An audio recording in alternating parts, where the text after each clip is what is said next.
जय यीशु मसीह दोस्तों।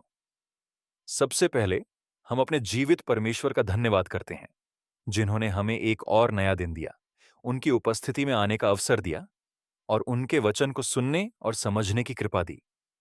आज की यह कहानी सिर्फ एक बेटे की कहानी नहीं है, बल्कि यह परमेश्वर के अनंत प्रेम, दया और क्षमा की कहानी है। यह कहानी शायद आपके दिल को छू ले, क्योंकि इसमें हम सबकी जिंदगी कहीं ना कहीं दिखाई देती है। बहुत समय पहले एक गांव में एक धनी व्यक्ति रहता था। उसके दो बेटे थे। बड़ा बेटा बहुत आज्ञाकारी और मेहनती था। वह हमेशा अपने पिता के साथ खेतों में काम करता था और उनकी हर बात मानता था। लेकिन छोटा बेटा अलग स्वभाव का था। उसका मन घर और परिवार में नहीं लगता था। उसके दिल में दुनिया देखने की इच्छा थी। वह स्वतंत्र जीवन जीना चाहता था। वह अक्सर सोचता था कि आखिर वह कब तक अपने पिता के अधीन रहेगा। उसे लगता था कि असली खुशी घर से दूर, दुनिया की चमक और मौज मस्ती में है। एक दिन वह अपने पिता के पास गया और बोला, पिताजी, मुझे मेरी संपत्ति का हिस्सा अभी दे दीजिए।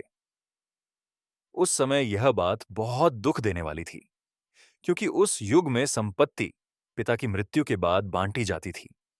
बेटे की इस बात का अर्थ मानो यह था कि उसके लिए उसका पिता अब जीवित नहीं रहा। लेकिन पिता ने उससे कोई झगड़ा नहीं किया। उन्होंने शांत होकर अपनी संपत्ति दोनों बेटों में बांट दी। कुछ दिनों बाद छोटा बेटा अपना हिस्सा लेकर दूर देश चला गया। वहां पहुंचकर उसने खुलकर पैसे खर्च करने शुरू कर दिए। नए दोस्त बने, मौज मस्ती शुरू हुई। नाच गाना, शराब और दुनियावी सुखों में वह पूरी तरह खो गया। उसे लगने लगा कि यही असली जीवन है।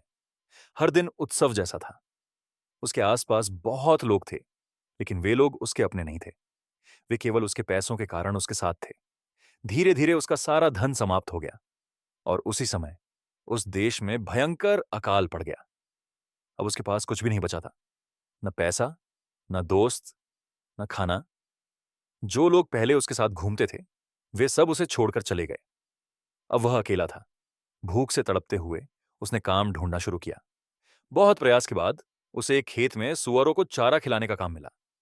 उसकी हालत इतनी खराब हो गई कि वह सुअरों का खाना देखकर भी सोचता था कि काश उसे वहीं खाने को मिल जाए। एक समय का अमीर और घमंडी लड़का अब गंदगी में बैठा रो रहा था। तभी उससे अपने पिता का घर याद आया। उसे याद आया कि उसके पिता के घर में तो नौकर भी सम्मान और भरपेट भोजन पाते हैं। उसकी आंखों से आंसू बहने लगे और उसने मन में कहा, मैं अपने पिता के पास वापस जाऊंगा। मैं उनसे कहूंगा कि मैंने परमेश्वर और उनके विरुद्ध पाप किया है। मैं उनका बेटा कहलाने योग्य नहीं हूं। अगर वे चाहें तो मुझे अपने नौकरों की तरह रख लें। यही सोचकर वह अपने घर की ओर चल पड़ा। उसका मन डर से भरा हुआ था। वह सोच रहा था कि शायद उसके पिता उसे स्वीकार नहीं करेंगे। शायद वे उसे घर से निकाल देंगे। शायद उसका बड़ा भाई उससे घृणा करेगा। लेकिन फिर भी उसने वापस लौटने का निर्णय लिया। उधर उसका पिता हर दिन अपने बेटे की राह देखता था। हर सुबह वह घर के बाहर दूर तक नजरें फैलाकर खड़ा रहता था। उसके दिल में एक ही आशा थी कि शायद एक दिन उसका बेटा वापस लौट आए। और फिर एक दिन दूर रास्ते पर एक कमजोर और मैले कपड़ों में लड़का दिखाई दिया। वह बहुत थका हुआ था। उसके कपड़े फटे हुए थे। उसका चेहरा भूख और दर्द से भरा हुआ था। लेकिन पिता ने उसे तुरंत पहचान लिया। वह उनका बेटा था। पिता बिना कुछ सोचे उसकी ओर दौड़ पड़े। उस समय समाज में बूढ़े व्यक्ति का इस तरह दौड़ना उचित नहीं माना जाता था। लेकिन उस पिता को लोगों की परवाह नहीं थी। उसे केवल अपने बेटे से प्रेम था।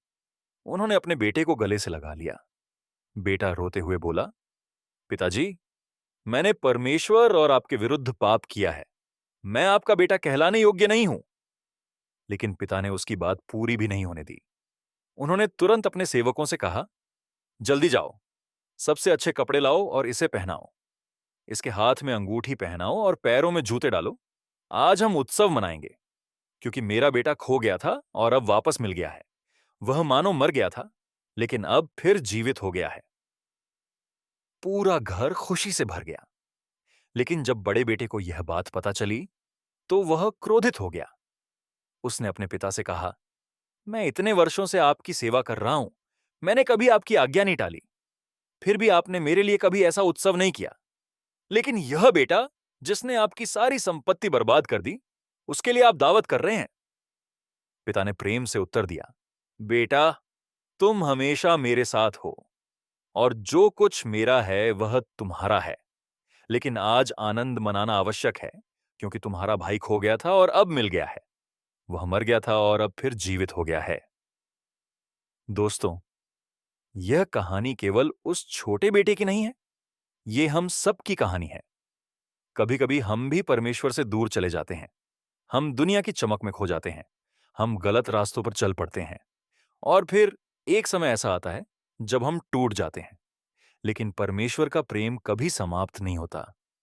जब भी कोई व्यक्ति सच्चे मन से वापस लौटता है, परमेश्वर उसे ठुकराते नहीं हैं, वे उसे गले लगा लेते हैं। अगर आज आपको लगता है कि आपने बहुत गलतियां की हैं, अगर आपको लगता है कि परमेश्वर आपको माफ नहीं करेंगे, तो इस कहानी को याद रखिए, क्योंकि परमेश्वर का प्रेम हमारी हर गलती से बड़ा है। धन्यवाद। परमेश्वर आप सभी को आशीष दें।